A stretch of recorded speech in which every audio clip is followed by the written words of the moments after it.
This is Scott Becker with the Becker Private Equity Podcast. Today's discussion is setting goals plus 4 more professional and personal concepts. So this podcast discusses 5 different concepts, and hopefully you'll enjoy this.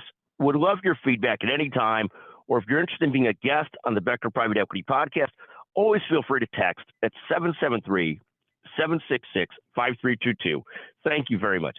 So the first concept is on setting goals. And at the end of the day, there's 2 different core ways to set goals. One way of setting goals is what I view as sort of incremental goals. They're not necessarily what people talk about as the big, hairy, audacious goals, the moonshot goals, and so forth. The second way of setting goals is to set big goals, big, hairy, audacious goals, that might seem a little bit out of reach. And I've come to the conclusion that how you set goals may differ from person to person. So for me, I've always lived with more the incremental goal setting. Like, if I set down to lose 20 pounds and I set that as a goal, that's a huge goal for the size person I am. I would never get there. I would never make progress. But if I set the goal of losing 5 to 10 pounds, I might do it. If I set the goal of becoming this big a business, this successful business, meeting these goals, I might be able to do it.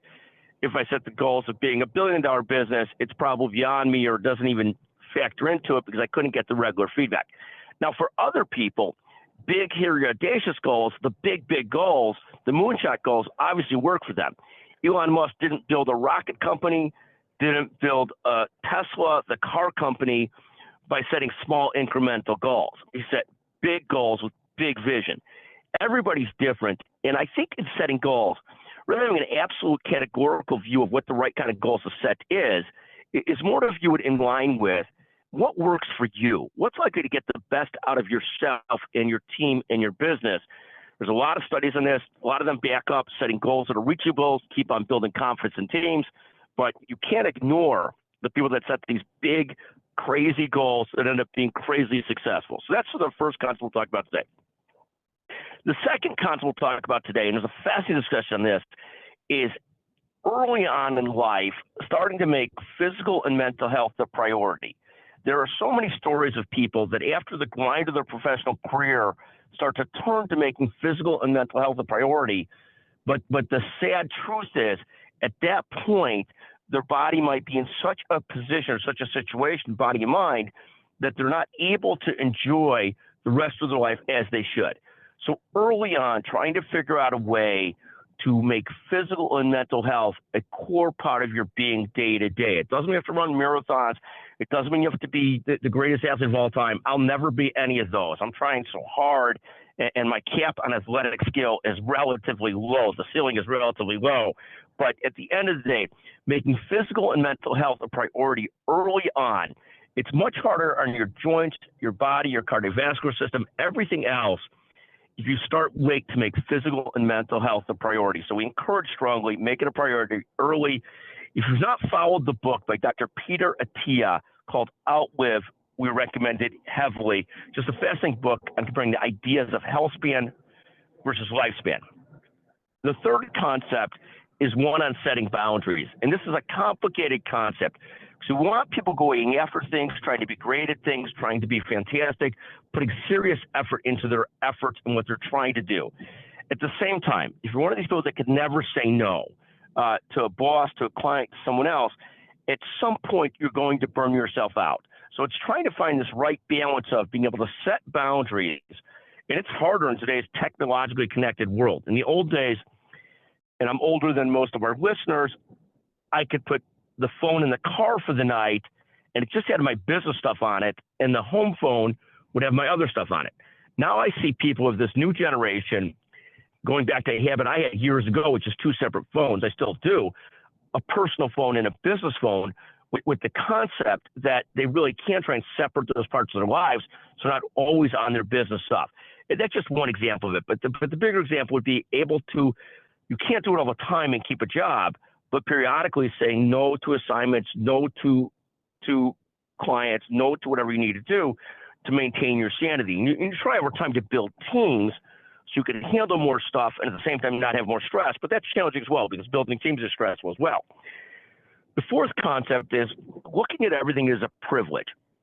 when I'm asked to do a speech someplace, in some ways, my natural predilection is to be like, oh my goodness, I got to go out for dinner. I got to go give that speech. I got to go do this. And then when I do these things, I always enjoy them. But the perspective on it is to constantly try and frame the perspective to change to, I get to do this versus I have to do this. And that difference in perspective, the privilege of being asked to do something should be viewed so positively. And you need to constantly sort of remind yourself, I get to do this versus I have to do this. They're two different perspectives, but they're very, very different perspectives. It's very important from a mental perspective, emotional perspective, to constantly keep in mind, I get to do this. I get to go have dinner with these people. I get to go give this talk. I get to go to this board meeting versus, oh my God, it's another thing in my schedule I have to do. And that's part of it goes back to prioritizing life and what you want to do, what you don't want to do. But this mindset of I get to do it versus I have to do it is so important. The fifth concept is one I've talked about often about building businesses or building practices. And this is this concept. We used to use this phrase, digging ditches. So many people in building something stop prematurely. They stop early because they don't realize, the phrase we've always used is, you have to dig 10 ditches before they start digging themselves. And this is sort of a takeoff in the concept of the flywheel concept, or you need enough momentum to get going to make things go. There's an old adage that making your first million is the hardest million. I think that's actually very, very, very, very true in hindsight. But this concept being, you have to put a lot of steps into something for you to start to get the momentum for it to go further.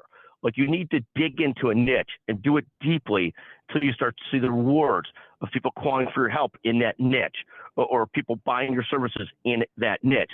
So the concept being, you need to dig 10 ditches before they start to dig themselves.